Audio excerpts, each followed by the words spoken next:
जहांगीरपुरी हिंसा के मुख्य आरोपी अंसार और असलम को रोहिणी कोर्ट में पुलिस कस्टडी में भेजा गया। सोमवार तक की मिली पुलिस कस्टडी। रोहिणी कोर्ट ने 12 आरोपियों को न्यायिक हिरासत में भेजा। 14 दिन की न्यायिक हिरासत में भेजे गए आरोपी। दिल्ली पुलिस ने कोर्ट को दी जानकारी। सीसीटीवी फुटेज के आधार पर और आरोपियों की हो रही पहचान, सबूत भी किए जा रहे इकट्ठा। जहांगीरपुरी हिंसा के मुख्य आरोपी अंसार को भी पेश किया गया। फिल्म पुष्पा के स्टाइल में कोर्ट जाता दिखा अंसार। दंगे के 20 आरोपी अभी तक गिरफ्तार। पुलिस ने 7 केस किए दर्ज। पुलिस ने 2 नाबालिगों को भी हिरासत में लिया। अभी तक 3 पिस्टल और 5 तलवार बरामद। दिल्ली पुलिस ने जहांगीरपुरी हिंसा मामले में कई धाराओं और आर्म्स एक्ट के तहत केस दर्ज किया। दंगाइयों की तलाश और धरपकड़ के लिए 10 टीमें बनाई गई। दिल्ली के जहांगीरपुरी दंगे का नया वीडियो सामने आया। गोली चलाते नजर आ रहा एक दंगाई। दिल्ली के संवेदनशील इलाकों में पुलिस ने शुरू की निगरानी। जामिया नगर और जसोला में ड्रोन के जरिए हो रही पेट्रोलिंग। दिल्ली पुलिस की क्राइम ब्रांच करेगी जहांगीरपुरी हिंसा की जांच। स्पेशल कमिश्नर रविंद्र यादव खुद कर रहे फुट पेट्रोलिंग। इंडिया टीवी पर पुलिस की एफआईआर कॉपी। एफआईआर में लिखा, शांतिपूर्ण निकल रही शोभा यात्रा पर किया गया पथराव। दिल्ली पुलिस के स्पेशल कमिश्नर दीपेंद्र पाठक ने अंसार को बताया हिस्ट्री शीटर। कहा, दंगाइयों ने किया अवैध हथियार का इस्तेमाल। स्पेशल कमिश्नर दीपेंद्र पाठक ने लोगों से की अपील, अगर कोई सबूत है तो पुलिस से शेयर करें। एक भी आरोपी बख्शा नहीं जाएगा। बीजेपी विधायक रामबीर बिधुड़ी का आरोप, बांग्लादेशी और रोहिंग्या हैं हमलावर, जिनको जमीन देकर केजरीवाल ने यहां बसाया। रामबीर बिधुड़ी ने की केजरीवाल और एलजी से इनके घरों पर बुलडोजर चलवाने की मांग। कहा, जब तक ये नहीं होता हम चैन से नहीं बैठेंगे। दिल्ली बीजेपी प्रदेश अध्यक्ष का बड़ा आरोप, हिंसा का मुख्य आरोपी अंसार आम आदमी पार्टी का पदाधिकारी, केजरीवाल दे रहे संरक्षण। बीजेपी नेता कपिल मिश्रा ने कहा, जहांगीरपुरी के दंगाई 2020 में सीएए प्रोटेस्ट के दौरान हुए दंगे में भी थे शामिल। बीजेपी की निगम पार्षद गरिमा गुप्ता का आरोप, बांग्लादेशी घुसपैठियों ने किया हमला, उनके अतिक्रमण पर चलाया बुलडोजर। जमीयत हिंद के महासचिव अब्दुल रज्जाक की मांग, जो बेकसूर हैं उन्हें फंसाया न जाए, गुनहगारों के खिलाफ सख्त कार्रवाई हो। अब्दुल रज्जाक ने कहा, अमन और भाईचारे के पैगाम लेकर यहां आए, हम धर्म की राजनीति नहीं करते। अंसार की हरकत का वीडियो आया सामने। एक महिला ने कैमरे में कैद किया अंसार का गुनाह। महिला का वीडियो बना, अंसार के खिलाफ सबूत। अंसार नारे लगा रहा था, भीड़ पथराव कर रही थी। दिल्ली दंगे के आरोपी अंसार की पत्नी का दावा, अंसार बेकसूर हैं, उन्हें फंसाया गया। अंसार की पत्नी ने कहा, दंगे के दौरान लोगों को बचाने गया था अंसार को इंसाफ मिलना चाहिए। भीड़ पर फायरिंग करने के आरोपी असलम के घर पहुंची इंडिया टीवी की टीम। जहांगीरपुरी सी ब्लॉक के झुग्गी में रहता है असलम। जहांगीरपुरी हिंसा में 8 पुलिसकर्मी समेत 9 लोग घायल। हिंसा के दौरान एक सब इंस्पेक्टर को लगी गोली। सभी घायलों का अस्पताल में इलाज जारी। सब इंस्पेक्टर मेदालाल मीणा को लगी गोली। इंडिया टीवी से घायल एसआई मेदालाल ने कहा, मैंने मस्जिद पर झंडा लगाते नहीं देखा। सब इंस्पेक्टर मेदालाल ने बताया, मस्जिद के पास हुआ पथराव। पुलिस के समझाने पर मामला शांत हुआ, लेकिन कुछ ही देर बाद फिर से दंगा भड़का। सब इंस्पेक्टर मेदालाल का दावा, दंगाइयों ने करीब 10 राउंड फायरिंग की। पुलिस ने भीड़ पर नहीं चलाई गोली। दिल्ली दंगे में घायल एएसआई अरुण कुमार का बयान, साजिश के तहत शोभा यात्रा को बनाया गया निशाना। दूसरे पक्ष के लोगों ने फायरिंग भी की। संजय राउत ने जहांगीरपुरी में शोभा यात्रा पर हुए हमले को प्रायोजित बताया। कहा, देश का माहौल खराब करने के लिए पॉलिटिकली स्पॉन्सर्ड हमले। संजय राउत का राज ठाकरे पर तंज। कहा, राज्य में राम और हनुमान के नाम पर दंगा भड़काने की हिंदू ओवैसी कर रहे कोशिश, हम ऐसा नहीं करने देंगे। संजय राउत ने कहा, बीजेपी ने जैसे यूपी जीतने के लिए किया ओवैसी का इस्तेमाल, वैसे ही नए हिंदू ओवैसी से महाराष्ट्र में करवा रही है। दिल्ली के जहांगीरपुरी दंगे पर राज ठाकरे ने कहा, इस तरह की बातों का ऐसे ही जवाब दिया जाना चाहिए, नहीं तो वो लोग समझेंगे नहीं। राज ठाकरे ने कहा, महाराष्ट्र में दंगे नहीं चाहते, मुसलमानों को समझाना चाहिए कि धर्म कानून से बड़ा नहीं है। जहांगीरपुरी दंगे के बाद बोले बिहार के सीएम नीतीश कुमार, बिहार में पूरी तरह है सतर्कता। एमपी के मंत्री विश्वास सारंग खरगोन से दंगाइयों को खत्म करने का कर रहे हैं दावा। कहा, सिर्फ दंगाई नहीं, ऐसी मानसिकता को खत्म कर रहे हैं। कर्नाटक के मंत्री अश्वत्थ नारायण ने की हुबली पुलिस स्टेशन पर पत्थरबाजी की निंदा। कहा, कानून हाथ में लेने वालों के खिलाफ होगी सख्त कार्रवाई। हुबली की घटना पर बोले सीएम मुंबई, कानून हाथ में लेने वालों के खिलाफ एक्शन में नहीं हिचकेगी पुलिस, इसको राजनीतिक रंग ना दें। जेडीएस नेता कुमार स्वामी का कांग्रेस पर तंज। ईश्वरप्पा के मुद्दे को वोट बैंक के लिए कांग्रेस ने किया इस्तेमाल।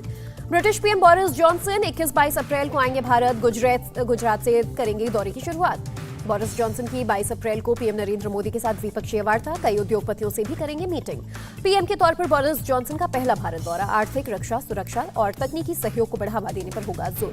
बोरिस जॉनसन ने भारत को बताया प्रमुख आर्थिक शक्ति। कहा, निरंकुश राज्यों से खतरों के बीच लोकतंत्र और मित्र देश एक साथ रहे। विदेश मंत्रालय के मुताबिक पीएम मोदी के निमंत्रण पर आ रहे हैं बोरिस जॉनसन। 2030 के रोड मैप की करेंगे समीक्षा। नागरिक उड्डयन मंत्री ज्योतिरादित्य सिंधिया का बयान, गुजरात को 5 नई उड़ानें दी गई, 2 नए ग्रीनफील्ड एयरपोर्ट भी तैयार करेंगे। केंद्रीय मंत्री अनुराग ठाकुर ने की हुनर हाट में उद्योगपतियों से अपील। दीपावली 5-6 महीने बाद, लेकिन आज ही करें हुनर हाट वालों को ऑर्डर। बंगाल में शिक्षक नियुक्ति पर बोले केंद्रीय मंत्री धर्मेंद्र प्रधान, पीढ़ियों को बनाने वाले शिक्षक, नियुक्ति में लापरवाही नहीं होनी चाहिए। बीजेपी अध्यक्ष जेपी नड्डा ने कहा, भारत सरकार ने कर्नाटक में 10 रेलवे प्रोजेक्ट्स को दी मंजूरी, जल्द ही शुरू होंगी 10 रेलवे लाइनें। जेपी नड्डा ने कहा, इंदिरा आवास योजना के तहत 1 साल में 3-4 लाख मकान बनते थे, अब पीएम आवास योजना के तहत बन रहे 1 करोड़ 76 लाख मकान। बिहार के बोचहां में जीत पर बोले तेजस्वी यादव, ये जनता और मुद्दों की जीत है, जनता ने हमें प्यार और सरकार को डंडा मारने का किया काम। छत्तीसगढ़ के सीएम भूपेश बघेल ने खैरागढ़ में जीत को बताया सरकार की नीतियों का परिणाम, कहा रमन सिंह खैरागढ़ को कहते हैं मातृभूमि, लेकिन उनकी हुई हार। बघेल ने कहा, बीजेपी के सांसदों और छत्तीसगढ़ सरकार की जन कल्याणकारी नीतियों को केंद्र के सामने रखना चाहिए। कर्नाटक के पूर्व कांग्रेस नेता सीएम इब्राहिम जेडीएस में शामिल, देवेगौड़ा और कुमारस्वामी की मौजूदगी में संभाला प्रदेश अध्यक्ष का पद। सीएम इब्राहिम ने कहा, जेडीएस सबसे पुरानी पार्टी, अगले चुनाव में जेडीएस बनाएगी सरकार और कुमारस्वामी बनेंगे सीएम। असम कांग्रेस के पूर्व अध्यक्ष रिपुन बोरा टीएमसी में शामिल, टीएमसी सांसद अभिषेक बैनर्जी ने किया बोरा को शामिल। रिपुन बोरा ने असम कांग्रेस के बड़े नेताओं पर लगाया आरोप, कहा बीजेपी से लड़ने के बजाय सीएम के साथ करते हैं गुप्त समझौता। पूर्वी गुवाहाटी में हनुमान जयंती का आयोजन, सीएम हेमंत बिस्व शर्मा हुए शामिल। कॉर्बेट नेशनल पार्क को उत्तराखंड सरकार का शो कॉज नोटिस, अवैध निर्माण और पेड़ों की कटाई के संबंध में भेजा गया नोटिस। हैदराबाद में ग्रीन इंडिया चैलेंज के तहत 100 साल पुराने 4 पेड़ों को किया गया relocate, KCR urban eco park में लगाए गए पेड़। दिल्ली के स्कूलों और मोहल्ला क्लिनिक का कल दौरा करेंगे पंजाब के सीएम भगवंत मान, सीएम केजरीवाल और पंजाब के मंत्री भी रहेंगे शामिल।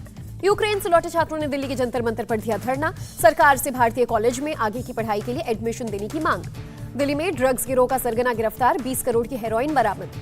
लखीमपुर खीरी केस में आशीष मिश्रा की जमानत रद्द करने को लेकर कल फैसला सुनाएगा सुप्रीम कोर्ट, 4 अप्रैल को रिजर्व रखा था फैसला। हरियाणा के सोनीपत में केमिकल फैक्ट्री में लगी आग, दिल्ली से मौके पर पहुंची फायर ब्रिगेड की टीम। असम में तूफान, बिजली गिरने से भारी बारिश की वजह से 14 लोगों की मौत, राज्य आपदा प्रबंधन प्राधिकरण ने जारी किया आंकड़ा। राजस्थान के पाली में जोधपुर में 40 वैगन में 20 लाख लीटर पीने का पानी पहुंचाया गया, 4 और ट्रेनें की जाएंगी रवाना। मुंबई के गिरगांव चौपाटी पर व्यूइंग डेक का उद्घाटन, सीएम उद्धव ठाकरे ने किया उद्घाटन, डिप्टी सीएम अजीत पवार और आदित्य ठाकरे रहे मौजूद। नागपुर में दिव्यांगों के लिए देश का पहला रेडियो चैनल रेडियो अक्ष का लॉन्च, दिव्यांग खुद रेडियो चैनल के लिए कंटेंट तैयार करेंगे, ऑडियो बुक भी करेंगे विकसित। मुंब्रा पीएफआई का अध्यक्ष अब्दुल मतीन फरार, पुलिस की 2 टीमें तलाश में जुटी। सोमवार को आर्थिक अपराध शाखा के सामने पेश होंगे बीजेपी नेता किरीट सोमैया, आईएनएस विक्रांत मामले में होगी पूछताछ। मुंबई के नालासोपारा में गोदाम में लगी आग, किसी के भी घायल होने की खबर नहीं। देश में कोरोना के 1150 नए मामले, एक्टिव केसेस की संख्या 11,000 के पार। आर्थिक संकट से जूझ रहे श्रीलंका का बुरा हाल, राष्ट्रपति और पीएम के खिलाफ सड़कों पर उतरे लोग। इमरान खान ने कराची की रैली में लिया यू टर्न, कहा ना मैं भारत विरोधी हूं ना यूरोप और अमेरिका विरोधी, मैं मानवता के साथ हूं। यरूशलेम के अल अक्सा मस्जिद परिसर में घुसी इजरायली पुलिस, 2 दिन से फिलिस्तीनियों के साथ हो रही है झड़प। उत्तरी कोरिया में किया गया नया सामरिक हथियार का परीक्षण, टेस्ट फायरिंग के दौरान मौजूद थे राष्ट्रपति किम जोंग यून। यूक्रेन के राष्ट्रपति जेलेंस्की का आरोप, नागरिकों के खिलाफ रूस के अपराध की वजह से समझौते की प्रक्रिया हुई बाधित। यूक्रेन के बोरोडियांका में दिखी रूसी हमले की तबाही, यूक्रेन इमरजेंसी सर्विस के कार्यकर्ता मलबा हटाने में जुटे। रूसी रक्षा मंत्रालय का दावा, मारियोपोल के ज्यादातर हिस्सों से यूक्रेन की सेना को निकालने में मिली कामयाबी। यूक्रेन से लोगों का पोलैंड की तरफ पलायन जारी, सीमा पर कार्यकर्ताओं ने शरणार्थियों को दिया ईस्टर का भोजन। रिजर्व बैंक ऑफ इंडिया को मुंबई के बांद्रा कुर्ला कॉम्प्लेक्स में दफ्तर की तलाश, 50,000 वर्ग फीट की जगह तलाश रही आरबीआई। बैंकों के खुलने के समय में 18 अप्रैल से बदलाव, सुबह 9 बजे खुलेंगे बैंक, कोरोना की वजह से 10 बजे खुल रहे थे बैंक। केंद्रीय मंत्री पीयूष गोयल ने की प्लास्टिक उद्योग से आयात में कमी की अपील, कहा आत्मनिर्भर बनिए। लखनऊ में कप्तान केएल राहुल पर 12 लाख का जुर्माना, मुंबई के खिलाफ स्लो ओवर रेट की वजह से लगा फाइन। रोहित शर्मा ने मुंबई की लगातार 6ठी हार के बाद ली जिम्मेदारी, अगर मुझे पता लगता कि क्या गलत हो रहा है तो मैं उसे जरूर ठीक करता। मुंबई की लगातार हार पर बोले बुमराह, 6 हार के बाद जिंदगी खत्म नहीं होती है, सूरज फिर उगने वाला है। शोएब अख्तर ने उठाया विराट कोहली के प्रदर्शन पर सवाल, कहा खुद को सामान्य खिलाड़ी समझें और बस खेलें, उनमें वापसी करने की पूरी क्षमता। कोलकाता और राजस्थान की सोमवार को ब्रेबॉर्न स्टेडियम में टक्कर, दोनों ने अब तक जीते हैं 3-3 मुकाबले। केन विलियमसन की कप्तानी में सनराइजर्स हैदराबाद ने लगातार 4थी जीत दर्ज की, पंजाब किंग्स को 7 विकेट से हराया। सनराइजर्स हैदराबाद के तेज गेंदबाज भुवनेश्वर कुमार ने आईपीएल में हासिल किया 150 विकेट, ऐसा करने वाले आईपीएल में इतिहास में 3रे गेंदबाज बने।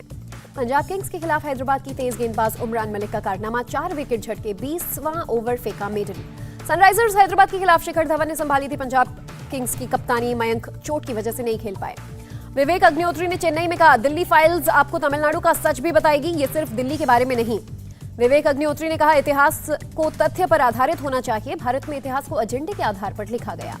विवेक अग्निहोत्री ने कहा, ये माना गया है कि हम कमजोर हैं और हमने जो सीखा वो पश्चिमी शासकों और आक्रमणकारियों से सीखा, ये गलत है। रणवीर आलिया के वास्तु में दी शादी के बाद पार्टी, करण जौहर, अर्जुन कपूर, मलाइका अरोरा, करिश्मा कपूर समेत कई सेलिब्रिटीज हुए शामिल।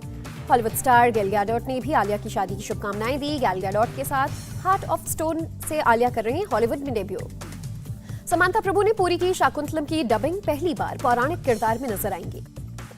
इंडिया टीवी हर वक्त हर जगह डाउनलोड करने के लिए सर्च करें India TV news Google play store या ऐप स्टोर पर।